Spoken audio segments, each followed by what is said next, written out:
Hi everyone, it is officially 2023, and if you are like most people, you probably have your set of New Year's resolutions ready to go. Now, if on your list of resolutions you are wanting to read more books, travel to new places, eat good food, and take life for the adventures that it is, then you are in the right place. And if one of your resolutions is specifically getting your passport, then this is the video for you. I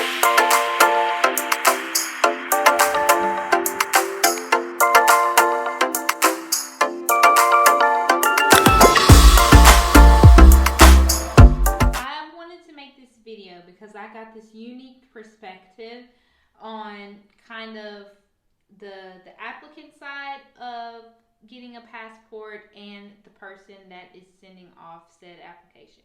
So for those of you that don't know, I used to work in a library, and that library used to, and I believe still does, offer passport services to the community. So whether you're getting your first time applicant or if you are getting a passport renewal, they are able to assist you with that service. And so while I was working there, I would see some of these challenges and hurdles that our patrons would have to face in an attempt to get that application sent off to the State Department. And I do not want you all to have to go through any of those challenges and hurdles, so that is why I'm making this video. On the other hand, I also went ahead and got my passport last year, and so I was able to kind of see how the process works from the side of an applicant. And I wanted to share just a few tips with you today. So I've broken this down into 3 tips that I believe are going to help make this process seamless for you so that you can get in, get out, and be done. Okay, so tip number 1. Tip number 1 is to book an appointment. I highly suggest booking an appointment.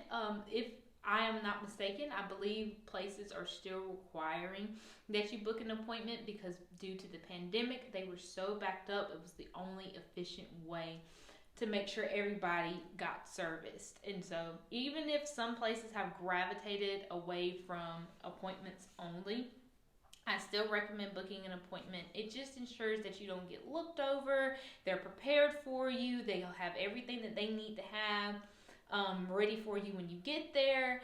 And it should make the process not take as much time. So I highly recommend booking an appointment. I believe it's a lifesaver. Number 2, and this one is crucial, make sure that you have all of your needed documents. I cannot tell you how many times I would see people come in for their passport appointment and they're going along the process, and then the passport agent asks for the documents and they don't have the correct documents. Make sure that you have the right documents. So if you are naturally born in the United States, if you're a natural born citizen, you will need proof of ID, which is a valid driver's license. Nothing suspended, nothing expired. You'll have to come back whenever you get that squared away. But a valid driver's license. You will need your original birth certificate. They cannot do copies. They have to have that original birth certificate to send in your packet to the State Department. This helps prove that you are indeed a born U.S. citizen. If you do not have a birth certificate, you could also use a certificate of naturalization. And you can also use a previous passport, but if you're a first-time applicant, that's not really going to do anything for you. So, original birth certificate, that's the easiest way to go. The third document that you're going to want to have is you're going to want a completed passport application. You're going to want to already have completed, downloaded, printed off the DS11. Not the DS, I believe it's 82. Don't touch that. That's for renewals only. You'll have to reschedule and come back when you get the real one, the proper application completed. Make sure that you do that DS11. And when you do the DS11, make sure that you complete it in blue or black ink. It can't be done in pencil, and it can't be done in red ink or any other color ink. has to be blue or black, or they will reject your application. Okay?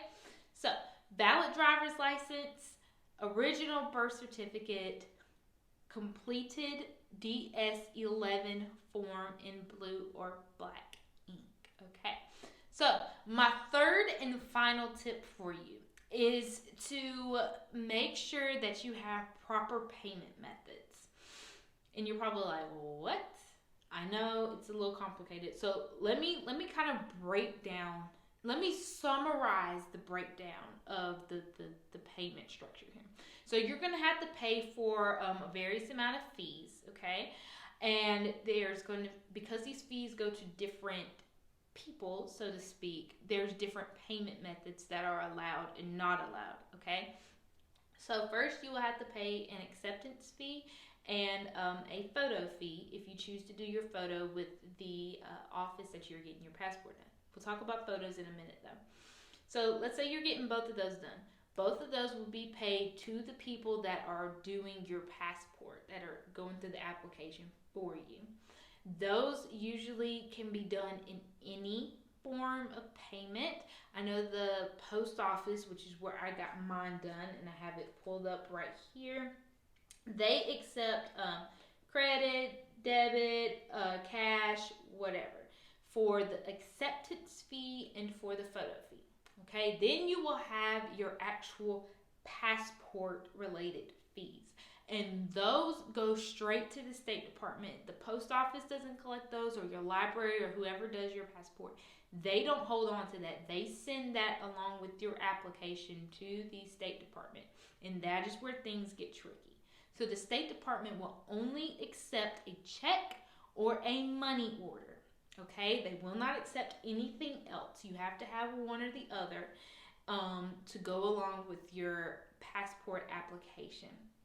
Okay, so if you are getting your passport done at the post office, you don't really have to worry about that because money orders are available for purchase at the post office. But if you are with like a third party system, or you're with your library, they are not going to have the means to get you a money order. So you need to go ahead and have that ready. That was another thing that would send people right out the door, and they would have to reschedule their appointments because they did not have proper forms of payment.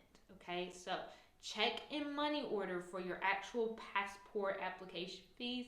For your acceptance fee and photo fee, usually you can pay with any form of payment. Also, I wanted to talk about the photos as well. If you wanted to streamline the process, or the place in which you were getting your passport done does not have the proper equipment, then you would want to get your passport photo ahead of time. I know for a fact CVS and Walgreens do passport photos. I'm not sure about Walmart, but you would want to have that ahead of time if your passport, the people that are doing your passport don't have the equipment, or if you kind of want to streamline the process. If you are getting your passport done at a local post office or an agency that actually has the proper equipment to do passport photos, then I would highly, highly recommend doing your passport photo at the same time as you're getting your passport done. It makes it easy, makes it seamless, and then you don't have to worry about having an improper photo, because passport photos are they have very strict guidelines that have to be followed, or they will throw your application out. So just to make things easier for you, I would highly suggest getting it done at the same time that you're getting your application packet done. So with that, those are my 3 tips plus a bonus to getting your passport this year. I hope that you are able to travel as much as your heart desires and see all the 4 corners of the world with your new passport. And I hope that you guys found some value in this video. If you enjoyed this video, make sure that you like, subscribe, and check me out on the blog. You know, on the blog I'll have all kinds of different things for you to look over and add to your educational bucket. And also, if you are on social media, find me on social media where you can see me and watch me act like a fool. I hope you guys have a fantastic rest of the week, and I hope that this video was helpful. See you guys in the next one. Bye bye.